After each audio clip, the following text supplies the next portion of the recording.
The original Star Wars was one man's vision, and we've gotten away from that mostly in the new Star Wars era. But what if this is about to change?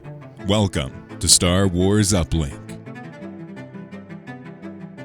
The original Star Wars was a passion project. George Lucas had been denied several times in his journey to get it funded. And only when he came to 20th Century Fox did he find the acceptance that he was looking for in making this film.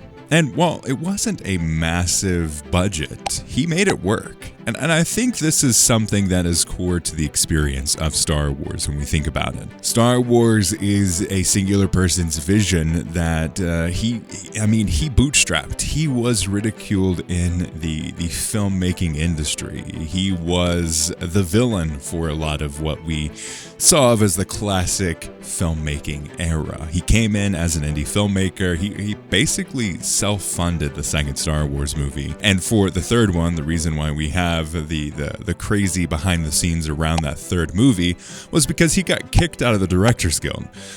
So he was this really controversial figure throughout the entirety of the Star Wars original trilogy and if you look at it, the prequel trilogy as well. Because with the prequel trilogy, he wanted to move things to this digital era. He saw the future of filmmaking and it was digital. And he was ostracized for it. He was pushing things faster than, honestly, if you look back at it, things probably should have been. But if it wasn't for the prequel movies, I don't think we would have gotten to digital as quickly as we would have without them. So if you look at Star Wars, it is this one person's passion project throughout the history of Star Wars from the beginning. And I would argue that George Lucas isn't the greatest director. I think he's said that himself. He's really good at the world building. He's really good at the broad strokes, but when it comes down to the specifics of something like dialogue or believable actions, he isn't the person to go to, but his world is so inspiring. That's why we all came to it. That's why we all loved it. And it was so different. The prequels were very different from anything else on the market, and the original trilogy was incredibly different from anything else when it came to sci-fi. And if you look back, you would say this is more science fantasy than it is anything else. And I think you can argue that very successfully even to now. And then we get to today, where Star Wars is in this very amorphous situation. People are making decisions high above on specific movies that need to be made so it can be financially viable, when it kind of is antithetical to everything that Star Wars should be doing. Star Wars found its voice by embracing the crazy filmmaker that had this idea that was incredibly different from anything else that was being made at that time.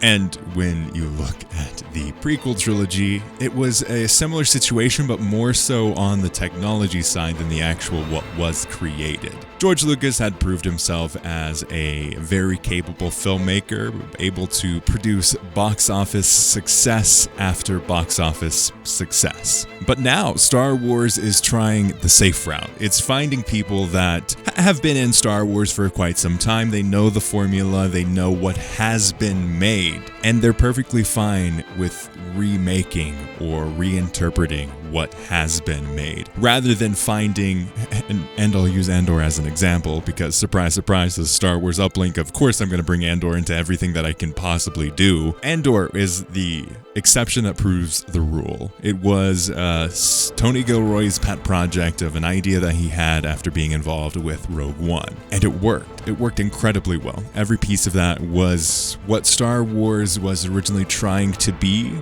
but moving it into somewhere that Star Wars had never been before. And this is what makes me so excited about the new Lando project. Now that Donald Glover and his brother are involved, I am more excited than ever, especially after his statement on the project already. And he says this, quote, "I feel like I have more control. Control allows for the vision to be singular. And if the vision is singular, people want it more. The less it's singular, the less people want it because they feel like they could have made it." And that's why I bring George Lucas up at the beginning of this video. George Lucas had a singular vision. While he didn't necessarily involve himself in every aspect of the original trilogy, he did that in the prequel trilogy. While you can argue to which success level he reached with the prequel trilogy, whether you love them or hate them, it's his vision. What works and what doesn't work is what he intended to. It wasn't anyone up above sending in notes for him to change Anakin to actually be a great guy throughout the whole process, and then he just stumbles upon the dark side. No, he had a vision for what he wanted those prequel movies to be. He knew what he wanted to do from the beginning to the end. And whether you like it or not, I think you can respect that.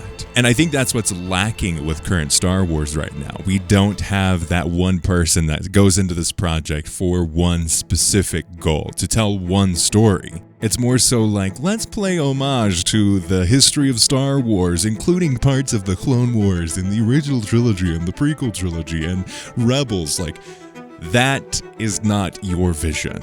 It is putting itself on the backs of pieces that you had no control over and didn't necessarily say, hey, I'm going to tell a story about X.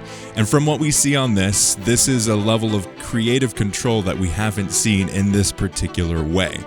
Dave Filoni had complete creative control when it came to writing the scripts and directing some of the episodes for Ahsoka. And I think you can agree with some of his decisions that he made, and you can disagree with some of the decisions that he made, but ultimately I wouldn't say the failings or the victories of Ahsoka are entirely his, because he didn't direct every episode.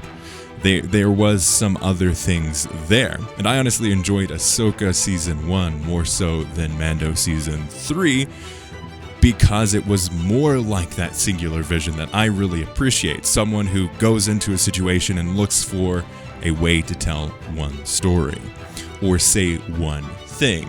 I think the failing with Ahsoka is there was not enough said and not enough to be said with the character routes that they went to. But seasons 1 and 2 of The Mandalorian, chef's kiss from me, because we had one singular vision in terms of where the story went. Ahsoka seems to be setting up the future more than it is concerned about what its original intention is for that one season. It's more concerned of like, how do I set up my movie later on? How do I do these things later on? I need to do X, X, X, and X so I can do Y, so I can get to Z. Rather than what it seems like Donald Glover's doing with, this is what Lando's going to be, this is how I want it to be done, now let's do it. And that is what I want Star Wars to continue to do. I want more of these creatives, these people who want to tell a singular story or vision that connects in various ways, not explicitly, but connects in its feel with the rest of Star Wars. But let me know your thoughts on this idea. What are you most excited, or what do you most want to see in Star Wars going forward? Let me know in the comments below, and make sure to check out our podcast. As always, may the Force be with you.